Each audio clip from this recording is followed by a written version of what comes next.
So, hello and welcome to this part 2 of chapter 1 that will give an example of a few of the details that are raised in the seminar chapter 1. It's not possible to go through all of the details, and in fact, because the book is given as a seminar, some of the details are not taken as far or discussed as far as they should be, or so this is something that we have to look into ourselves a little bit. Sometimes a certain subject is started or begun to talk about, but then a question leads it up a different alley, so to speak. So some of this information is not completely new, but I want to go through it. So we had this general problem with thought being very active, and we had the particular problem of thought being divisive or leading to fragmentation in its interest to divide things up to make them understandable to us. Now the first thing is that thought has this, or we have this thought about thinking that it is a very passive thing.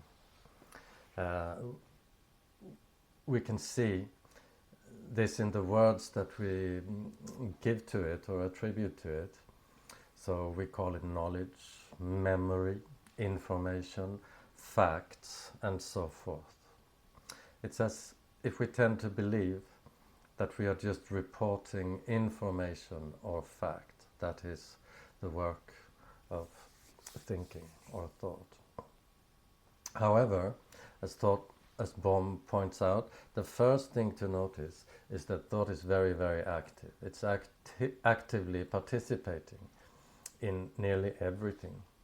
So I thought we would mention a few ways in which thought is participating or participatory. So the first thing that we all know is how we use thought to solve our problems. The thing to notice here is, of course, that the problems that we are trying to solve, or the problems that we want to solve, are in fact, or have in fact, their origin in thought. That means thought is trying to solve itself. It's battling with itself. It's trying to overcome its own creations. We can have something like desire and non-desire at the same time. Anybody who has been addicted to smoking will know this very well. You want to stop smoking, but at the same time you want to keep on. It's like you have two voices in your head at the same time. And these are not voices but thoughts. We have two thoughts at the same time, and they contradict each other. So sometimes we are angry and we create an idea of non-violence. The idea, of course, has some merit, but the idea is that the anger is there and the non-violence is there, and they are sometimes in conflict. We can see this in a wide area of things, jealousy and so forth. Especially all our feelings, but also what we tend to call external. We have one attitude, but we also have the opposite attitude at the same time. And we might say this is in the nature of human beings, but it's actually in the nature of thought as it has developed. And we said thought is actively dividing things. We have the division between the body, the feelings, the thoughts. In here we have supposedly an I, the subject who is doing things, and we have also a me, the object. So sometimes I'm a subject, sometimes I'm an object, and we have a third category, which is myself, which is a combination of an attempt to bring the subject and the object together, the I and the me, as if it is the same thing.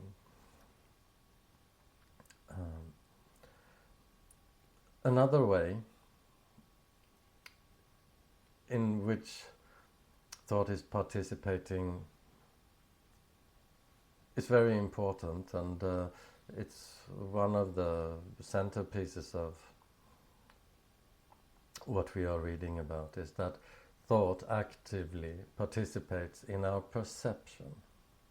So we may think that we are just perceiving the world as it is, but actually our thought, our knowledge, our information is entering into our perception, it's merging with our perception. And this has the consequence that we tend to see the way we think. Bohm gives an example of a person in a dark room, and thought is saying that perhaps there is another person there, a danger, and there is a bit of fear, until there is contact with the thing that we thought was a person. And if it was just a piece of furniture, then fear goes away, and the feeling and the thought goes away. And there is perception of the furniture, perception of reality. So the point here is, if we can consider this and watch it live, taking place, we are bound to have an insight, or small or big, into the fact that we are, or that thought is, co-creating, or taking on an attempt to perceive reality in a certain different way. Since we live fairly long lives, and we are not necessarily aware of which part is perception, which part is knowledge, because they merge together, and this happens very quickly, our accumulated knowledge tends to dominate our way of perceiving, acting, behavior. So Bohm puts it like this. He says, thought runs us. It's not I am thinking, it's more correct to say that thought is running you. And the system gradually takes over to the extent that when we see a need for change, the smoking or something else, we find that we can't, or we don't want to. So the system has become rigid in such a way that it is not open to change necessarily. This leads us to two words that will be found throughout the book.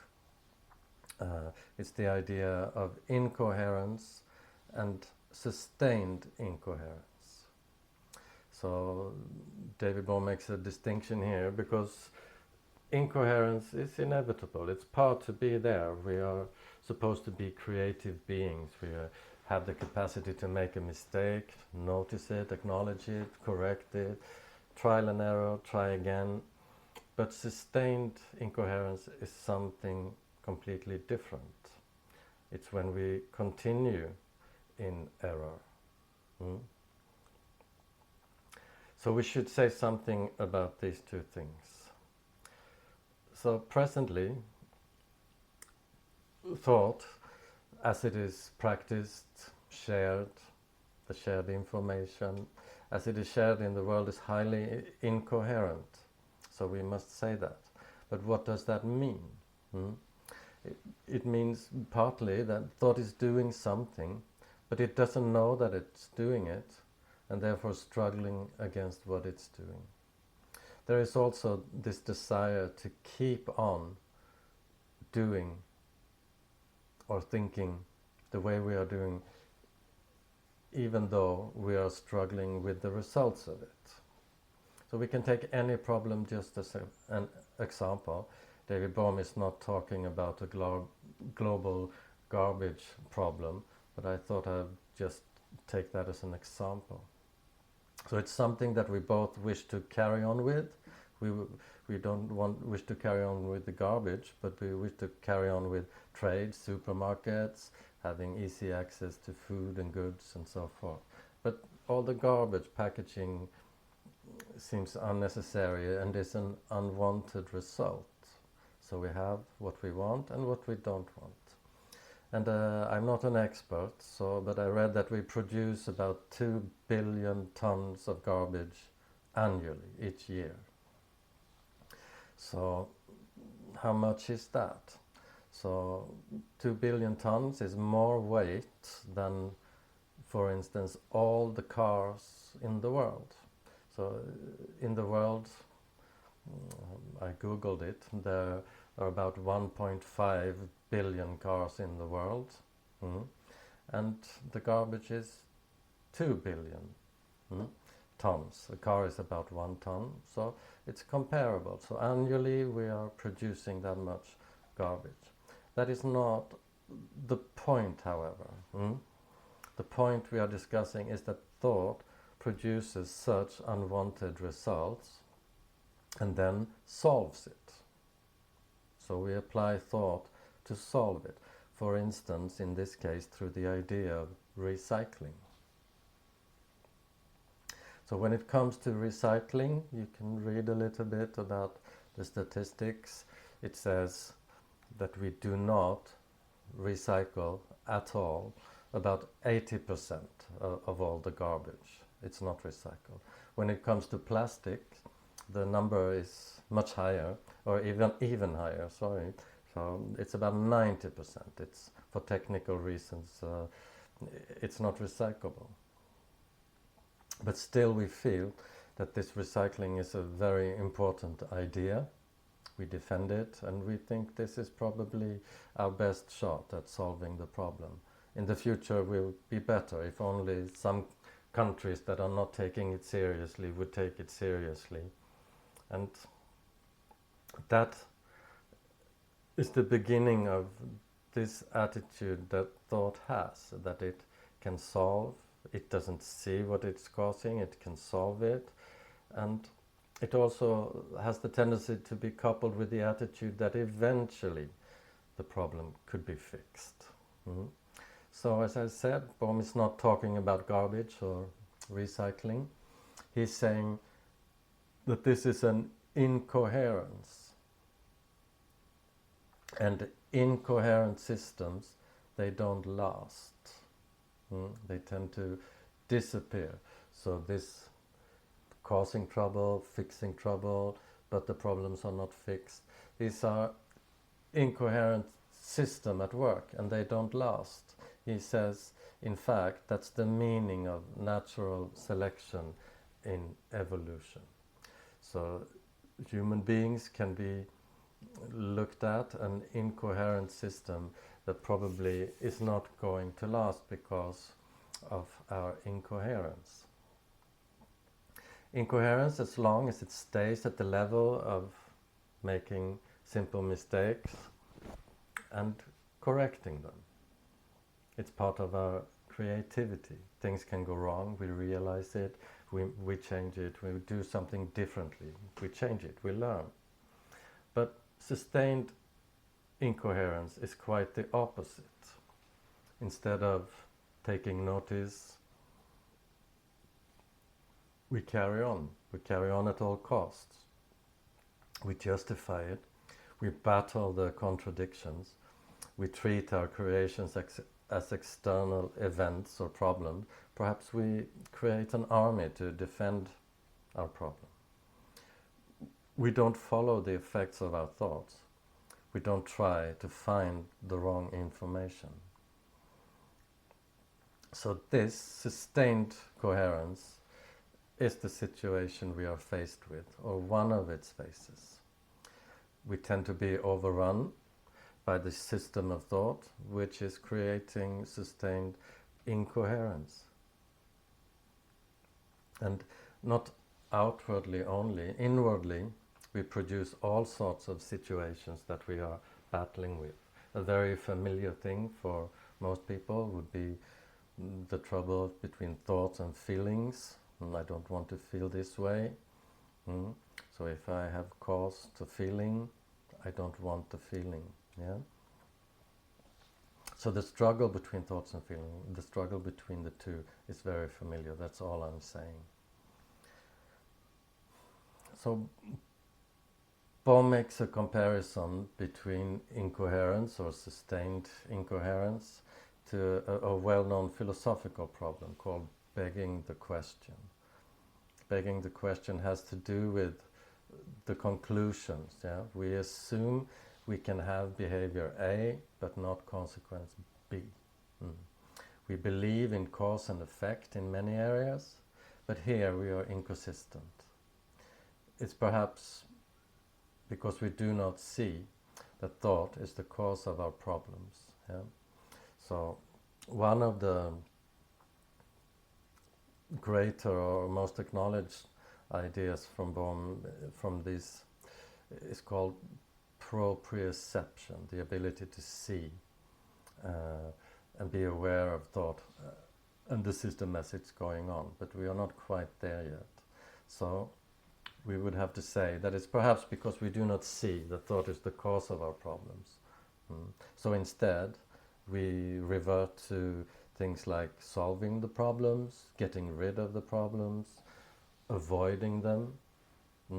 We might think, okay, if I live here, the problem doesn't seem to be around here. Or we escape from it in all sorts of ways. We deny it. It's probably not going on, or I can do something else. For instance, we seek pleasure. We go to a cafe or a bar or watch TV or play tennis. Not that we shouldn't play tennis, but if we do it as a means of escaping our trouble. So, and also another attitude is that we are waiting for a solution. We are waiting for a quick answer. Why the experts should do something, the politicians, they should find the answer or apply the solution. Or why isn't anybody doing anything? Well, but the point is that it's not an external problem, it's a consequence of our thinking. That is the thing that Bohm is trying to make clear. So, therefore, as part of our discovery, we are trying to learn about how thought is functioning actually. We are looking at the process, we are learning. We are not trying to fix anything, because that would take us back into the loop of incoherence. First we need to map it out, see that this is actually so, and if we can, see it in action. That is a great step forward.